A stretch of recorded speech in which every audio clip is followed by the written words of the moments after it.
un purificarse de todo lo que ha podido haber anteriormente. Y efectivamente, este joven comienza a pensar y comienza a decir, pero es que hay que ver, qué padre que tengo, o que he tenido.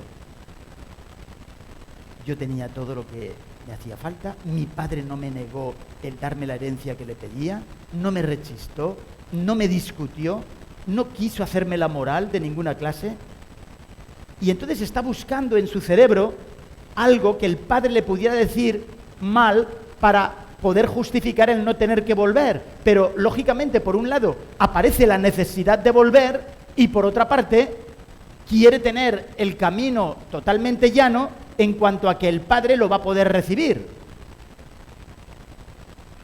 Y, lógicamente, en ese análisis, en ese examinarse, se da cuenta que no tiene ningún recuerdo malo ni negativo del padre.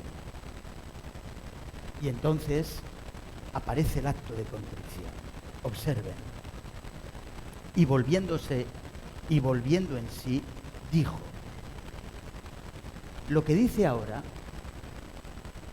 es tan horrible. Es algo que me da miedo expresarlo. Es algo que no me permite controlarme. Me descontrolo cuando lo leo. Observen bien. Miren. Y volviendo en sí, versículo 17, dijo: ¿cuántos jornaleros en casa de mi padre tienen abundancia de pan y yo aquí perezco de hambre? Me levantaré e iré a mi padre y le diré: Padre, he pecado contra el cielo y contra ti, ya no soy digno de ser llamado tu hijo, hazme como uno de tus jornaleros. ¿Quiénes son los jornaleros? Los jornaleros es el sol, es la luna, es las estrellas, son todos aquellos seres inanimados que Dios ha creado y que cumplen a rajatabla sus leyes y que nunca se equivocan y que cumplen exactamente lo que Dios estableció en su creación. Y entonces lo que está pidiendo este joven o este adulto o esta mujer o este anciano, lo que está pidiendo: hazme como un sol, hazme como materia pura, para que yo no me pueda rebelar ya, porque no quiero rebelarme. Si sigo siendo un ser humano con la herencia que yo he malgastado, con este ser totalmente disminuido y desvalorizado, con esta distancia respecto de ti, puede ser que vuelva otra vez a caer. Y entonces quiero que me hagas materia pura.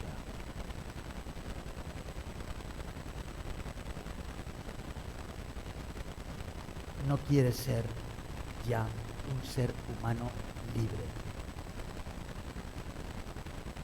Y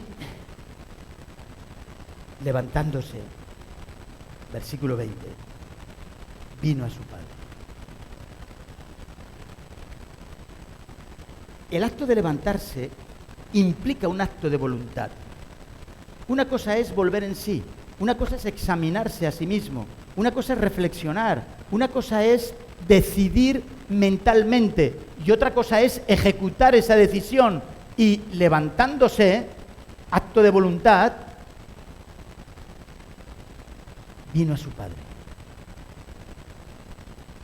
Y cuando aún estaba lejos, lo vio su padre.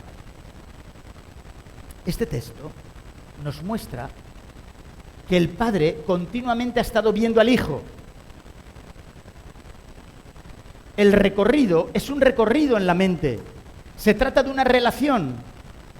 Se trata de que se ha ido a una provincia apartada, es decir, a un marco existencial distinto al vínculo que le unía con el padre. Y se trata ahora de volver otra vez a ese vínculo, volver otra vez al lugar correcto y adecuado. Pero claro, esto no lo puede hacer si realmente el padre no está considerando el asunto. Y ahora se observa que vino a su padre. Y el padre dice que lo vio de lejos. Y levantándose vino a su padre. Y cuando aún estaba lejos, lo vio su padre y fue movido a misericordia. Y corrió y se echó sobre su cuello y le besó. Es el beso de la reconciliación. Es el beso de la seguridad de que el padre lo considera todavía hijo. Yo recuerdo esta escena. La recuerdo muy bien. Porque yo me fui a estudiar a Madrid. Y en las vacaciones yo volví a Zaragoza. Y volví en tren. Y recuerdo cuando mi padre estaba en el andén del tren. Una persona de baja estatura que corría gritando, hijo mío, hijo mío, hijo mío. Y entonces bajaba yo del tren y no me dejaba absolutamente nada. Yo estaba como avergonzado de ese amor que me estaba expresando mi padre. Me abrazaba, hijo mío, hijo mío, hijo mío. Recuerdo eso. Recuerdo ese acto de misericordia que tuvo el padre con este hijo. No sé si habéis visto el cuadro de Rembrandt, pero si alguna vez tenéis posibilidad de ver ese cuadro, observar bien las pinceladas, observar cómo ese hijo pródigo aparece en ese cuadro de Rembrandt que ha pintado tan magistralmente, el cómo se ve el padre acogiendo al hijo de una manera verdaderamente excelente y extraordinaria. Y el pincel se nota en cada detalle, en cada momento, en cada instante. Parecería como si realmente la escena fuera una escena totalmente movible, donde se expresa la misericordia. Y dice,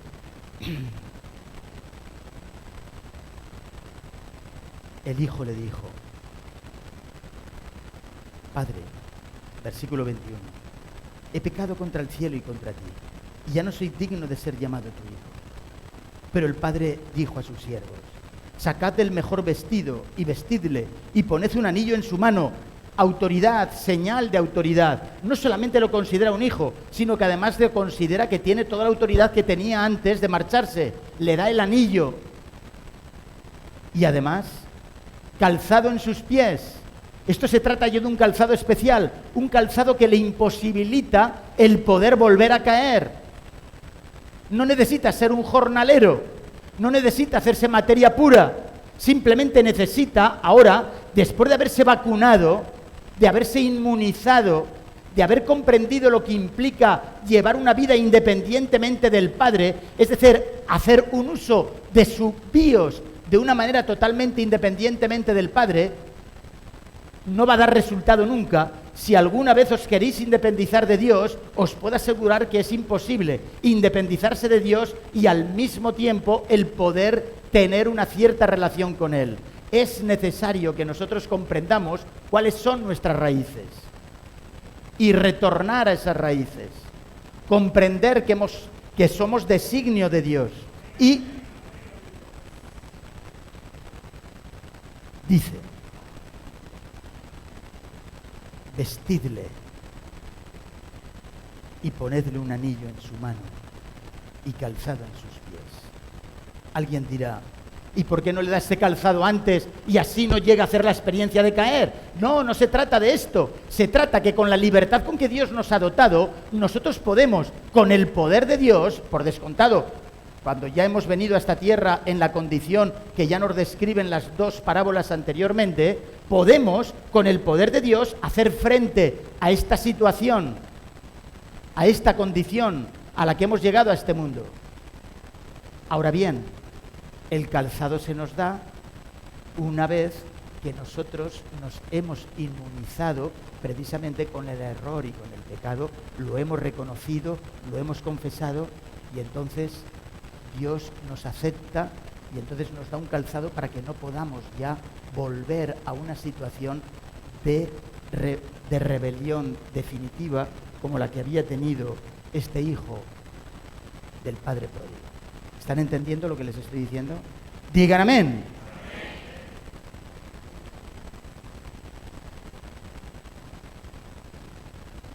Dice ahora, versículo 22, 21.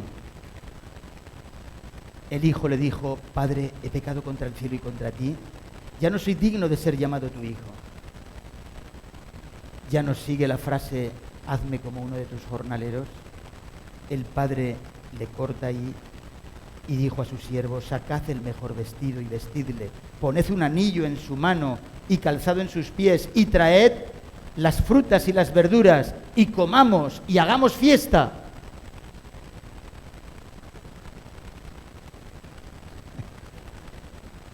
Fíjate, ¿eh? Yo soy vegano y aquí me está hablando del becerro gordo. Pero eso es litúrgico. Se trata de algo que cuando alguien comete un error, hay alguien que lo paga de alguna manera. Y entonces aquí se nos está mostrando con este becerro gordo que se trata de una señal de sacrificio. Una señal de sacrificio que tenemos que experimentar, que hay que experimentar. Y observar dónde está colocada esta señal de sacrificio. Y hagamos fiesta. ¿Qué es hacer fiesta? ¿Qué es la fiesta? Porque este mi hijo muerto era y ha revivido, se había perdido y es hallado. Y comenzaron a regocijarse.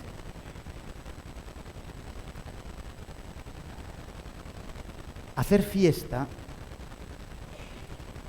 es tener una relación con Dios permanente. Es dialogar con Dios respecto a la experiencia que hemos podido realizar. Una experiencia negativa, una experiencia de pecado por la que nos tenemos que arrepentir. Y entonces se nos está diciendo que se hizo fiesta. Y después, como sabemos muy bien, se invita a que entre a la fiesta también el hijo mayor, como veremos dentro de un instante. En realidad, ir a la fiesta, entrar a la fiesta, significa entrar en el santuario celeste. Es vivir la experiencia de la intercesión, vivirla estando aquí en la tierra cuando está sucediendo en el cielo. Es tener una plena seguridad y confianza permanente y continua de que Dios está contigo. Es vivir la experiencia de ver al invisible. Es vivir la experiencia del silencio divino superándolo. Digan amén.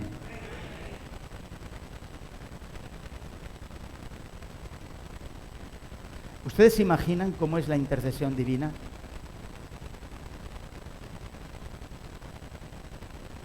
Sí, se la imagina. ¿Cómo es la intercesión divina? Porque claro, nos dicen que Jesucristo está en el santuario celeste y nos lo dice la palabra de Dios. Y dice que ahí está intercediendo por nosotros. Pero ustedes lo están notando eso. No sean sinceros, ¿eh? ¿Tú lo estás notando eso? Di la verdad. ¿Tú estás notando de que Jesucristo está intercediendo por ti y tú lo notas? ¿Estás seguro? ¿Qué notas? ¿Cómo? Cambios.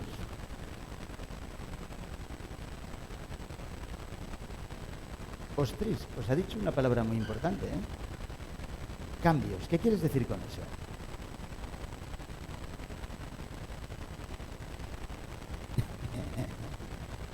Bueno, observen bien un detalle. Parecería como si Jesucristo se arrodillara delante del Padre y le dijera: oye, Padre, mira, que a este hay que echarle una mano, porque fíjate tú cómo está. Es decir, parecería como si el Padre necesitara el ruego del Hijo. Nos lo pintan así, pero ¿ustedes creen que es así? ¿De que el Hijo le pide al Padre para que el Padre actúe?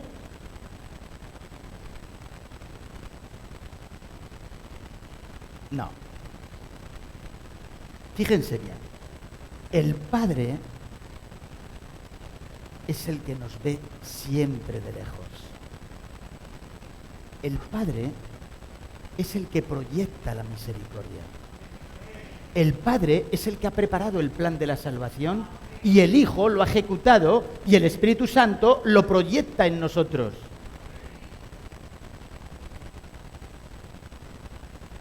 Fíjense bien. no se trata de una intercesión entre Jesucristo y el Padre, se trata de una intercesión entre Jesucristo y la humanidad. Es decir, el Padre ya sabe lo que tenemos necesidad y entonces se pone de acuerdo con el Hijo y el Espíritu Santo lo ejecuta de acuerdo al plan de Dios, del Padre y del Hijo.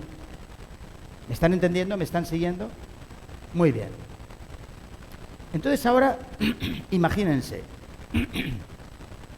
ustedes ahora dicen, le voy a pedir a Dios esto. ¿Saben cómo intercede en esos momentos Jesucristo? Jesucristo dice, oye, enséñales lo que dice la palabra respecto a eso que me están pidiendo. Porque Jesucristo ha hecho todo un plan terrestre y está haciendo un plan celeste. Y ese plan terrestre se nos ha dejado aquí en las Escrituras, primeramente anunciando todo el plan y después realizándolo en todo lo que es el Nuevo Testamento. Entonces, cuando nosotros le pedimos cualquier cosa, esa cosa que nosotros le pedimos ya está aquí. Y lo único que tiene que hacer el Espíritu Santo es mostrárnoslo. Y nosotros tenemos que estar relacionados con la sola Escritura, con la palabra de Dios, y tenemos que estar relacionados con esa obra que Jesucristo está realizando en el santuario celeste de acabar con los enemigos de Dios. ¿Y quiénes son los enemigos de Dios? Se ha sentado a la diestra para acabar con los enemigos de Dios. Los enemigos de Dios, de acuerdo a 1 Corintios 15 y de acuerdo precisamente a la epístola de los Hebreos, es el pecado, la muerte, los sistemas de maldad, el dragón. Y entonces, la intercesión consiste en cómo hacer que nosotros nos relacionemos con Él de tal manera que podamos superar los obstáculos del pecado, de la muerte, de los sistemas de maldad y del dragón. ¿Me están entendiendo? ¿Me están siguiendo? Digan amén. Pueden haber excepcionalmente excepciones. Puede haber. Pero todo lo que nosotros le pedimos a Dios, la intercesión ya se ha realizado y se está realizando en su aplicación. Es decir, pero si lo tenéis aquí, aquí lo dice, aquí viene, pues entonces leerlo, estudiarlo y aplicarlo en vuestra vida. El Espíritu Santo os dará poder para que lo podáis aplicar en vuestra vida. Es decir, que, fíjense bien, si estamos esperando una intercesión mágica, si estamos esperando en el que Dios vaya a actuar fuera de lo que nos dice la palabra de Dios, estaremos esperando en balde. Tenemos que enterarnos bien de la palabra de Dios. La palabra de Dios nos da sabiduría para poder afrontar la existencia. La palabra de Dios nos da sabiduría para poder afrontar la enfermedad. La palabra de Dios nos da sabiduría para poder afrontar la depresión. La palabra de Dios nos da sabiduría para poder afrontar todos aquellos problemas cotidianos que tenemos en nuestro alrededor. Nos da sabiduría para poder afrontar los conflictos matrimoniales, los conflictos entre padres e hijos. ¿Creen ustedes en esto? Pues digan amén. Eso es intercesión. Que excepcionalmente alguna vez se nos ocurra algo, fíjense bien, lo difícil que es, pero puede ocurrir, que se nos ocurra algo que no esté contemplado en la palabra. El Espíritu nos guiará a la palabra y de esa palabra sacaremos las deducciones adecuadas para aplicarlas a nuestra existencia. ¿Están entendiendo ahora? ¿Están entendiendo que no podemos crear Padre, Hijo, Espíritu Santo y al mismo tiempo la humanidad que necesita si nosotros no estamos coincidiendo, saliendo al encuentro, identificándonos con el contenido de la palabra? ¿Se dan cuenta? Miren lo que nos dice el Evangelio de San Juan, capítulo 8, versículo 31 y 32. Juan, capítulo 8, 31 y 32. Y vayan calentando motores porque mañana será algo extraordinario. Traigan a personas que están enfermas, vengan los que ya tienen problemas. Todos tenemos problemas, es decir, que no se sientan mal algunos pensando que yo estoy mal y los demás, fíjate qué felices están. Pues no, todos necesitamos el poder de Dios para podernos librar de ciertas cuestiones. capítulo 8 del Evangelio de San Juan, versículo 31 y 32. Lo habéis puesto otra vez fuerte, ¿eh? El aire acondicionado. Dijo entonces Jesús a los judíos. Dijo entonces Jesús a los judíos. He dicho calentar motores, pero no, de calentar motores nada. Los habéis enfriado todavía más. Dijo entonces Jesús a los judíos que habían creído en él: si vosotros permaneciereis en mi palabra, seréis verdaderamente mis discípulos y conoceréis la verdad, y la verdad os hará libres. Siempre la referencia es la sola Escritura, siempre la referencia es la palabra de Dios, siempre la referencia es la verdad bíblica. Entonces, el Hijo, volviendo al capítulo 16, al capítulo 15 de Lucas, el Hijo entra a la fiesta. Y entonces el Padre tiene ahí preparado un buen vino, sin fermentar, cuidado, y fruta, verdura, elementos sacrificiales representativos, como el becerro de gordo, pero que no se trata de una realidad, ni muchísimo menos, desde el punto de vista material. Y le dice el Padre: come, hijo. Pues claro, el chico o la chica o el adulto o el viejecito o la anciana pues lo había pasado mal durante una temporada y tenía hambre. Lo ha vestido, es decir, le ha quitado la mugre, el mal olor. El Padre, cuando lo ve a la distancia, ve que se está cayendo porque va haciendo eses, y el Padre entonces sale al encuentro, se acerca a él para que la decisión que ha tomado de llegar hasta él sea una realidad. Pero llegar hasta él y ser una realidad es hacer la experiencia de la vocación celeste. Es el nacer de arriba. Nacer de arriba no es meramente un nuevo nacimiento.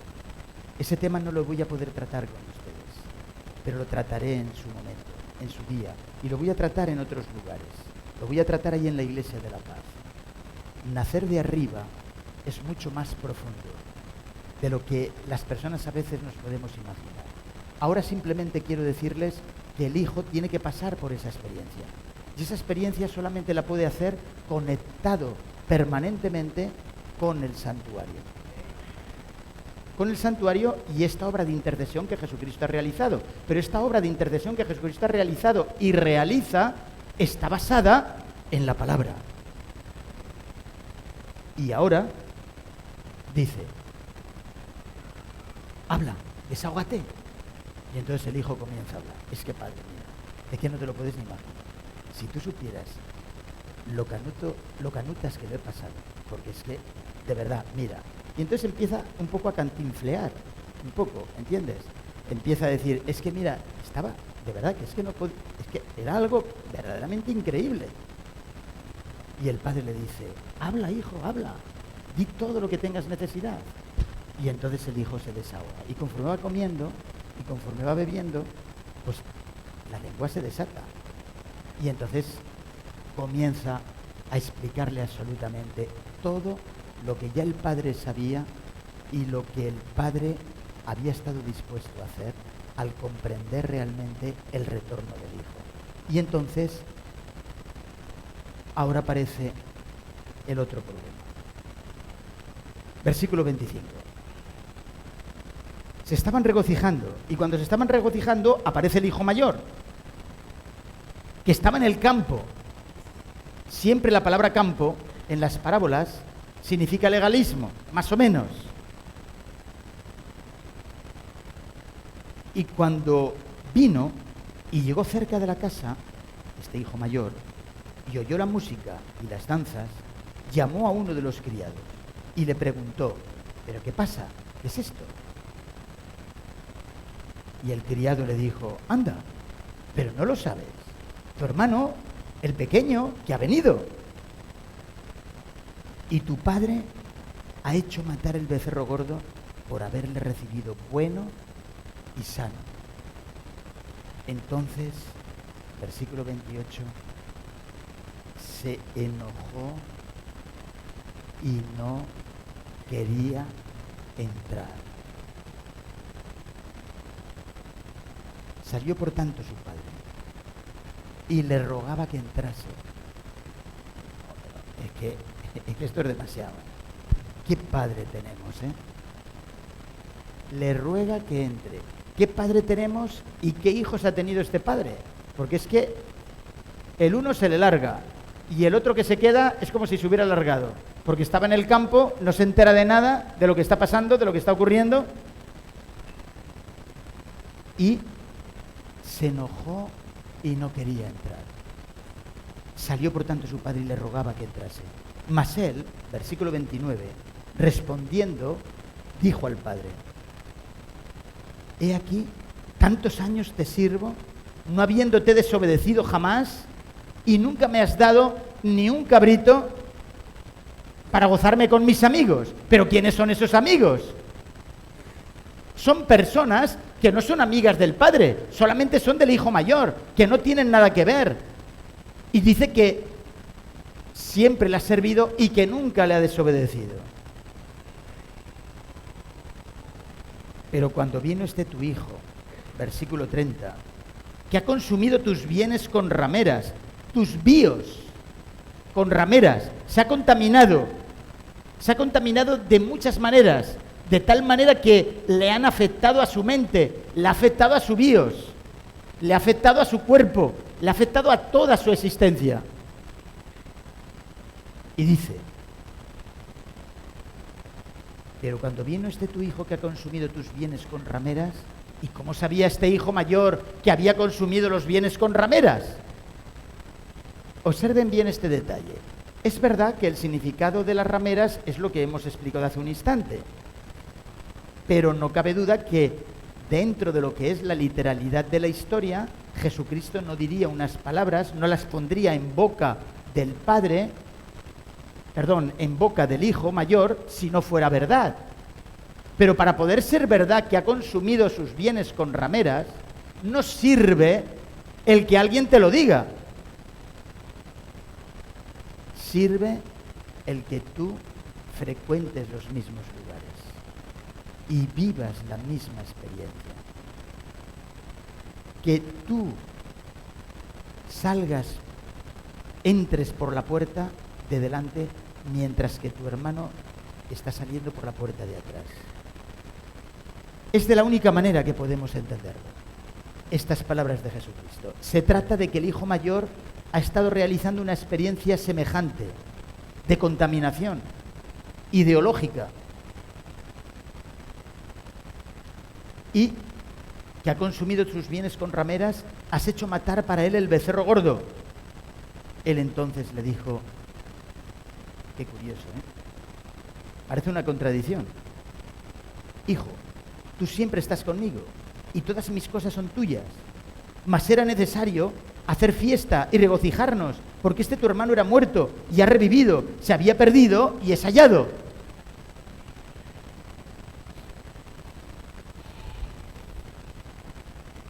Amigos, la historia no acaba aquí y el tema no acaba aquí. El tema va a acabar con lo último que digáis vosotros. Y hay dos cosas que tenéis que decir. Una, la respuesta a un llamamiento que voy a hacer a continuación. La otra, respondernos, tener la seguridad del final de la historia. ¿Entró o no entró el hijo? Pero antes de que respondáis a esto, es necesario que yo presente el llamamiento. Sería una temeridad por mi parte el dejar pasar esta oportunidad. Aquí hay diferentes clases de personas. Hay personas que pertenecen a la Iglesia Cristiana Adventista. Puede haber alguna persona que no pertenezca a la Iglesia Cristiana Adventista y a lo mejor a ninguna iglesia desde el punto de vista práctico, pero que están ahí hoy con nosotros. ¿Hay alguien en esa situación, en esa condición? ¿Alguna persona que venga de fuera y que ha querido venir? Amén. ¿Hay alguna persona más? Amén. Amén. ¿Hay alguien más? Amén. Amén. Amén. ¿Hay algún joven aquí? Bueno, joven o adulto. No tengo por qué decir joven, porque la parábola no está señalándome a un joven en concreto, pero podría ser. ¿Hay alguien en realidad que no haya llevado una vida correcta, adecuada con el Padre? ¿Que se haya apartado del Padre? ¿Que haya utilizado sus bienes, sus bios, de una forma independiente y quiera que le podamos ayudar con una oración intercesora para que pueda retornar de una forma definitiva al Padre? ¿Hay alguien aquí en esa situación y que quiera ponerse de pie para que hagamos oración? Amén. ¿Hay alguien más?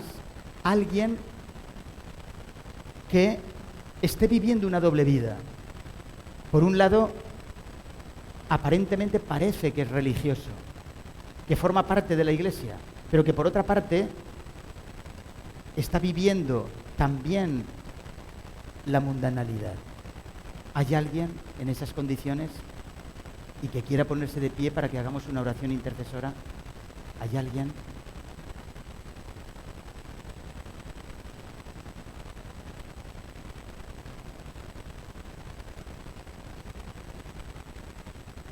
¿Alguien de los que están de pie que quieran hacer alguna señal? Bien. Miren, me encontraba en Barcelona de pastor y recibí una llamada telefónica. Un joven me llamaba desde el hospital de la Cruz Roja y me decía: pastor, necesito urgentemente que venga a verme. Usted no me conoce, pero me han diagnosticado SIDA, me han dicho que tengo alrededor de unos 15 o 20 días de vida y necesito hablar con usted. Por favor, venga. Yo acudí. Y efectivamente, cuando yo entré en esa sala, yo me encontré con la cara del SIDA. Me encontré con una persona con los ojos hundidos, con los pómulos salientes, envejecido, demacrado. Y me dijo: siéntese, pastor. Una persona que parecía tener cerca de 50 años cuando realmente tenía simplemente 20 y tantos. Pastor, así me lo soltó, de entrada. Pastor, he pecado contra el Espíritu Santo y no tengo ya posibilidad de salvación. Me quedé totalmente bloqueado. Nadie me había planteado, y menos en esas circunstancias, una seguridad tal como la que me estaba expresando aquel joven. Rápidamente reaccioné y le dije: es imposible que hayas pecado contra el Espíritu Santo. ¿Para qué me has llamado por teléfono? ¿Para qué has querido que yo viniera aquí? ¿Para qué me has hecho sentarme y quieres hablarme, quieres preguntarme? Es imposible que hayas pecado contra el Espíritu Santo. Pastor, he pecado contra el Espíritu Santo. Cada vez que me decía esto, yo intentaba sobreponerme y sobreponerle. Al final le dije: estás pasando por una depresión. Se ha modificado la química de tu cerebro. Ya no sientes lo mismo que sentías antes. Pero eso no es suficiente como para que puedas decir que has pecado contra el Espíritu Santo. Todavía tienes posibilidad de salvación. Y entonces me dijo, cosa que yo no sabía: yo soy adventista del séptimo día y me aparté de mis padres. Me